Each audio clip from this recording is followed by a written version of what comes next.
அஸ்ஸலாமு அலைக்கும் வரஹ்மத்துல்லாஹி வபரகாத்துஹு. தினமும் ஓர் உபதேசம்.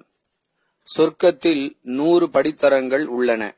அவற்றை அல்லாஹ் தனது பாதையில் அறப்போர் புரிபவர்களுக்காக ஏற்படுத்தியுள்ளான். 2 படித்தரங்களுக்கிடையே உள்ள தொலைவு வானத்திற்கும் பூமிக்கும் இடையே உள்ளது போன்ற தொலைவு ஆகும். நீங்கள் அல்லாஹுவிடம் கேட்டால் ஃபிர்தௌஸ் எனும் சொர்க்கத்தையே கேளுங்கள். ஏனெனில் அதுவே மிகச்சிறந்த மற்றும் மிக உயர்ந்த படித்தரமாகும் என்று ரசூலுல்லாஹி ஸல்லல்லாஹு அலைஹி வஸல்லம் அவர்கள் கூறினார்கள். அறிவிப்பவர் அபூ ஹுரைரா ரலியல்லாஹு அன்ஹு. நூல் புகாரி, ஹதீஸ் எண் 2789.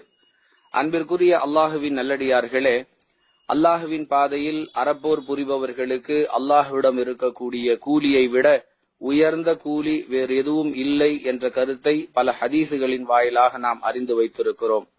அதை மேலும் உறுதிப்படுத்தும் விதமாகவே அல்லாஹ் சொர்க்கத்தை தன்னுடைய பாதையில் அறப்போர் புரிபவர்களுக்காக ஏற்படுத்தியுள்ளான் என்ற செய்தி இந்த உபதேசத்திலும் சொல்லப்பட்டிருக்கிறது.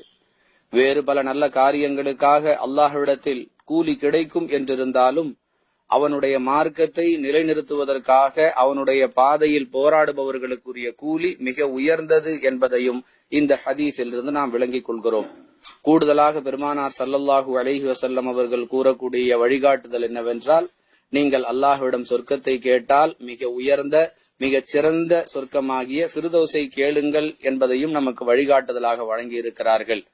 இதிலிருந்து நாம் பெறக்கூடிய 2 படிப்பினை: ஒன்று, நம்மால் இயன்ற அளவிற்கு அல்லாஹுடைய மார்க்கத்தை நிலைநிறுத்துவதற்காக அல்லாஹுடைய பாதையிலே அறப்போர் புரிந்து அதன் மூலமாக அல்லாஹ்விடத்திலே உயர்ந்த கூலிகளை பெற்றுக் கொள்ள வேண்டும் என்பது. 2வது படிப்பினை என்னவென்றால், அல்லாஹ்விடம் சொர்க்கத்தை கேட்கக்கூடிய சந்தர்ப்பங்களிலெல்லாம் ஃபிர்தௌஸையே கேட்க வேண்டும் என்கிற வழிகாட்டுதல். புரிந்து நடந்து கொள்வதற்கு அல்லாஹ் உதவி செய்வானாக. வாஹிரு தவானா அனில் ஹம்துலில்லாஹி ரப்பில் ஆலமீன். அஸ்ஸலாமு அலைக்கும் வரஹ்மத்துல்லாஹி வபரகாத்துஹு.